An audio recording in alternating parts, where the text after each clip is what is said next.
Aquela foi a tua escola, então. Assim, tu começaste logo ali foi. no fogo já começaste ali um projeto de altíssima responsabilidade, fazendo leitura, daí do momento já passas a fazer a instalação e depois desse projeto tu foste para outros projetos, começaste a tocar outras obras. Como é que foi essa evolução desse projeto para os outros?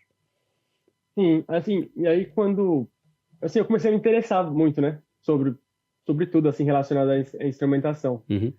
Então, assim, eu sempre fui muito curioso, assim, e eu não gostava de ficar ali só fazendo leitura de inclinômetro e não saber realmente que aquilo significava, né? Assim, eu vi o gráfico ali, mas eu queria saber o que que tava, Certo. o que era o incremental displacement, o que que era a cumulative displacement, Uhum. o que que é um checksum. Uhum. Para mim, assim, eu ficava, se alguém me perguntava ali no site, ali, não, que isso faz, o que que isso faz, e tudo mais, eu queria saber responder, sabe? Então, é assim, de uma forma técnica também, né? Uhum. Não só de uma forma assim muito básica. Então eu comecei a procurar bastante conhecimento assim em vários procurar recursos assim, sabe? E tu encontraste com facilidade, a E minha pergunta é assim, e tu encontraste com facilidade na Austrália? Só para a gente ter uma ideia n- de como é que essa informação está não muito, disponível. não muita. É, aqui não tem muito, é difícil, acho que no mundo todo assim, né? Não tem muito treinamento assim, instrumentação Uhum. e monitoramento. Mas aqui tem a facilidade da gente ter a língua inglesa, né? Então a gente acaba que a gente pode ir procurar recursos ali que tem muito, Canadá, Estados Unidos. Reino Reino Unido, Unido, Estados Estados Unidos, Unidos. mas... Então tem e minha fonte maior assim de de busca de conhecimento foi pelos manuais, Uhum. que é até uma dica muito importante assim que foi o que me ajudou Exatamente. bastante, sim. Quem está começando nessa área, leia manual. É, Porque assim, os exatamente, cara. manuais, eles não te dão só a operação do instrumento ali, como fazer a leitura. Uhum. Mas a maioria dos manuais são muito bem feitos e eles mostram a base técnica do instrumento.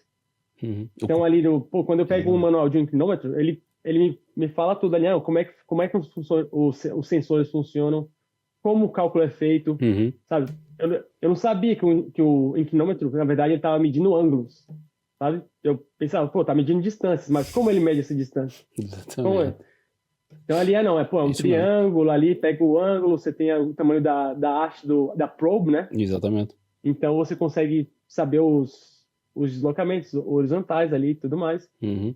Então eu fazia isso com todos os instrumentos. Todo instrumento novo que eu tinha, instalação, eu ia lá no manual, destrinchava, Exatamente, cara. que aí eu começava a acumular esse conhecimento que me dava uma base para poder discutir, e até para poder participar em discussões técnicas, sabe?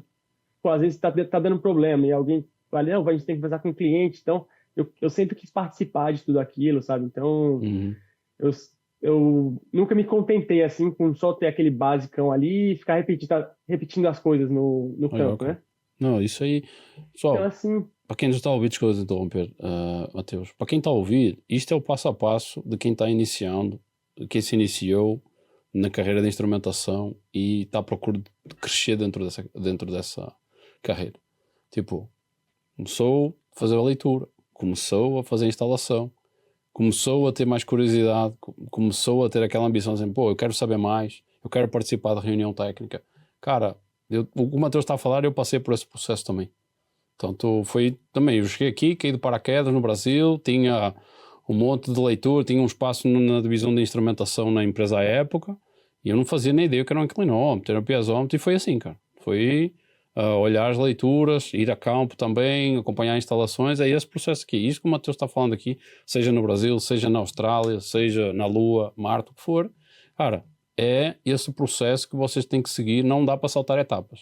Se vocês querem uma base consistente de como as coisas funcionam e também uma grande dose de curiosidade e capacidade crítica. Portanto, isto que o Mateus está aqui descrevendo, cara, isto aqui dá um corte que eu faço. Eu digo assim, olha, quer iniciar a sua carreira? Siga este processo aqui, tá? Mas pode seguir, Mateus, eu te interrompi, desculpa. é. Então, assim, com isso, né, a gente vai, cada vez eu fui assim, sentindo até mais confortável de trabalhar na área e você vai pegando confiança, né, assim, Isso. porque você vai começando a conhecer os instrumentos e realmente entender como as coisas funcionam. Uhum.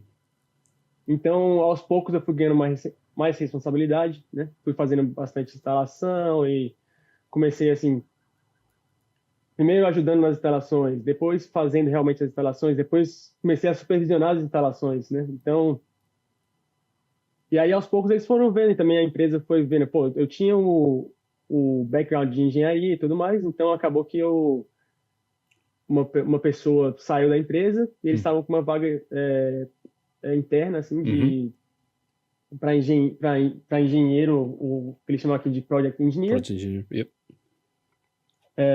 que é assim, meio que o próximo step, assim, né? Tipo, geralmente, aqui, só para o pessoal entender, assim, no mercado aqui de engenharia, geralmente você começa como site engineer, que era o que eu comecei como técnico, né? Mas, assim, em pouco tempo eles já mudaram a minha nomenclatura para field engineer, né? Que é um engenheiro de campo. Tu foste Então, field technician para field engineer, é isso? Okay. Foi mais uma mudança de nomenclatura, mas assim, geralmente eu fazia mais ou menos as mesmas coisas, com um pouco mais de responsabilidade. Mas, e aí depois surgiu essa vaga como Project Engineer. Então geralmente depois que é Site Engineer, você vai para Project Engineer, aí depois tem Senior Project Engineer, e aí depois vai para Project Manager. E aí o Project Engineer, engenheiro de projeto, pode até parecer um pouco misleading, assim, que eles falam em inglês, que aí no Brasil, quando você fala assim, engenheiro projetista, né, engenheiro de projeto, sim, acaba que pensa que você vai mexer com design e tudo mais. Mas aqui o engenheiro de projeto é nada mais, nada menos que se você está um pouco na obra ainda, mas você começa a pegar mais responsabilidade na parte de gerenciamento. Então você vai começar a tratar mais com os clientes, tratar mais com os fornecedores, começar a fazer planejamento financeiro e tudo mais. É o manager. Então, assim, você vai sair um pouco mais do campo. É o gestor da obra, não é? O que podes chamar é o manager. Você vai começar a ter mais management tasks, né? Assim, e vai começar e assim, sai um pouco mais do campo, né? Sim. Mas então foi assim, aí começou e eu comecei a pegar projetos. Tanto é que eu finalizei o projeto de Roselle como Project Engineer. Então eu estava no final do contrato, então eles falaram, não, vai ser legal porque já não tem um workload muito grande, então vai ser legal para você começar aqui. Eu já conhecia o projeto, como fazia e tudo mais, então eu finalizei já como Project Engineer, então comecei a parte de gerenciamento desse projeto, terminei as últimas instalações, fiz o handover para o cliente de toda a data e tudo mais.